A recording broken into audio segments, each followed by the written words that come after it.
बिस्मिल्लाहिर्रहमानिर्रहीम अस्सलामु अलैकुम वरहमतुल्लाह। रोज़े के बहुत ही अहम मसाइल, जिन मसाइल का जानना हर मुसलमान के लिए ज़रूरी है। आज मैं आपको बताऊंगा कि 10 ऐसे काम जिनके हो जाने से रोज़ा फासिद हो जाता है, रोज़ा टूट जाता है।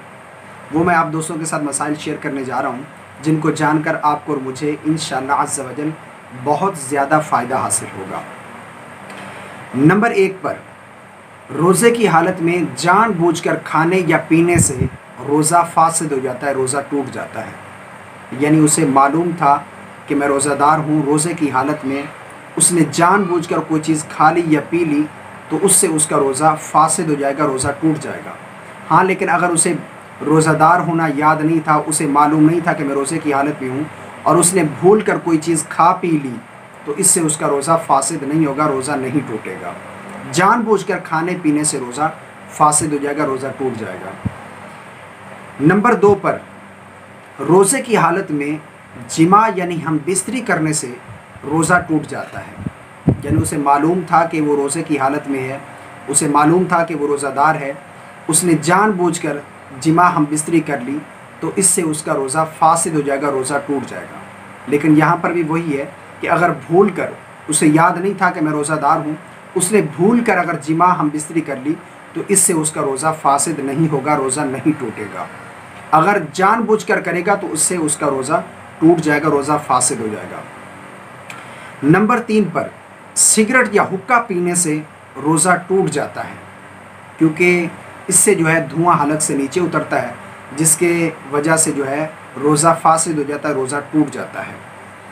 नंबर 4 पर, पान या तंबाकू खाने से भी रोज़ा टूट जाता है।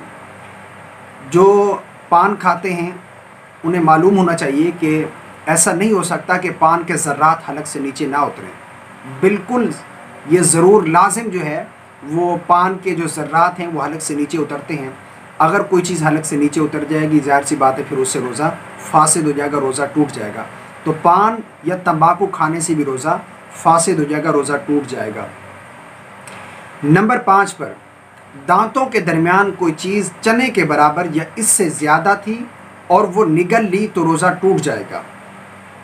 अगर कम थी, निकाल कर मुंह में फिर दोबारा खा ली तो इससे रोज़ा टूट जाएगा। ये होता है अक्सर कि सहरी करने के बाद दांतों के दरमियान कोई ग़िज़ा के ज़र्रात बाकी रह जाते हैं।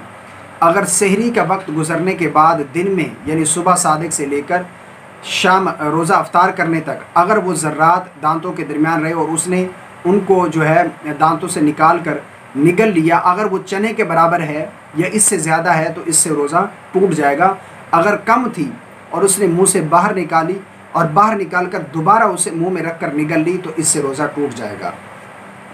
नंबर 6 पर, अगर दांतों से खून निकल कर हलक से नीचे उतरा और खून थूक से ज़्यादा या बराबर था या कम था, मज़ा हलक में महसूस हुआ तो इस सूरत में भी रोज़ा टूट जाएगा।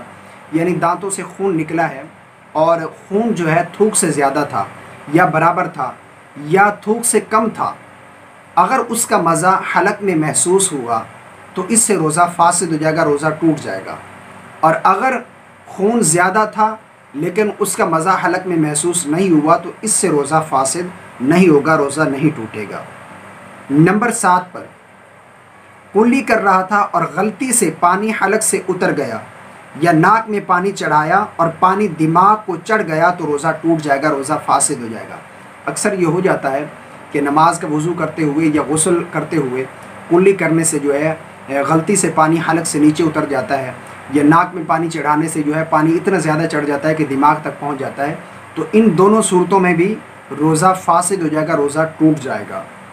नंबर 8 पर, आंसू मुंह में चला गया और निगल लिया, अगर 1-2 कतरा थे तो रोज़ा नहीं टूटेगा, अगर ज़्यादा था तो उसकी नमकीनी मुंह में महसूस हुई तो इससे रोज़ा फासिद हो जाएगा। यानी अगर कोई शख्स रो रहा था और उसके आंसू जो है बह कर जो है वो मुंह में चले गए, अगर 1-2 कतरात थे तो इससे तो रोज़ा नहीं टूटेगा। अगर ज़्यादा कतरात मुँह में चले गए जिससे आंसुओं की जो नमकीनी है वो हलक में महसूस हुई, मुँह में महसूस हो गई तो इससे रोज़ा फासिद हो जाएगा, रोज़ा टूट जाएगा। इसी तरह पसीने का भी हुक्म है। अगर पसीने में भी यही हुआ कि पसीना बहकर मुंह में चला गया अगर 1-2 कतरात थे तो इससे रोज़ा फासिद नहीं होगा, अगर ज़्यादा थे तो इससे रोज़ा फासिद हो जाएगा, रोज़ा टूट जाएगा। नंबर 9, औरत का बोसा लिया या उसे छुआ या मुबाशरत की या गले लगाया और इस सूरत में इंजाल हो गया तो रोज़ा फासिद हो जाएगा, रोज़ा टूट जाएगा। यानी अगर औरत को गले लगाया या फिर उसे छुआ, उसे टच किया या फिर उसे बोसा दिया जिससे जो शहावत गालिब आ गई और इस शहावत में जो है उसे इंजाल हो गया, तो इस सूरत में उसका रोज़ा ब्रेक हो जाएगा, रोज़ा फासिद हो जाएगा, रोज़ा टूट जाएगा। अगर इंजाल ना हो तो इससे रोज़ा नहीं टूटेगा। नंबर 10, अगर जानबूझकर कै उल्टी की और रोज़ादार होना याद है तो रोज़ा जाता रहा। यानी जानबूझकर अगर किसी ने उल्टी करी, किसी की हालत ऐसी होती है, बाद लोग ऐसे होते हैं कि उनका जो है जी घबराता है, जब तक वो उल्टी ना कर लें तो उनकी वो कैफियत, वो तबीयत ठीक नहीं होती।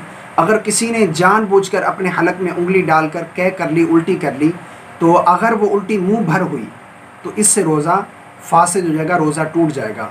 अगर ख़ुद ब खुद उल्टी हो जाती है, भले मुंह भर भी क्यों ना हो, तो इससे रोज़ा नहीं टूटेगा, रोज़ा फासिद नहीं होगा। जानबूझकर अगर करी है तो इससे मुंह भर अगर हुई है तो इससे रोज़ा टूटेगा। अगर जानबूझकर नहीं की, बिला इख्तियार हो गई, खुद ब खुद आ गई उल्टी, तो अगर मुंह भर भी हो तो इससे रोज़ा फासिद नहीं होगा, रोज़ा नहीं टूटेगा। ये 10 मसाइल थे जो मैंने आप दोस्तों के साथ शेयर किए हैं। उम्मीद करता हूँ मेरी बातें आपको समझ आ गई होंगी।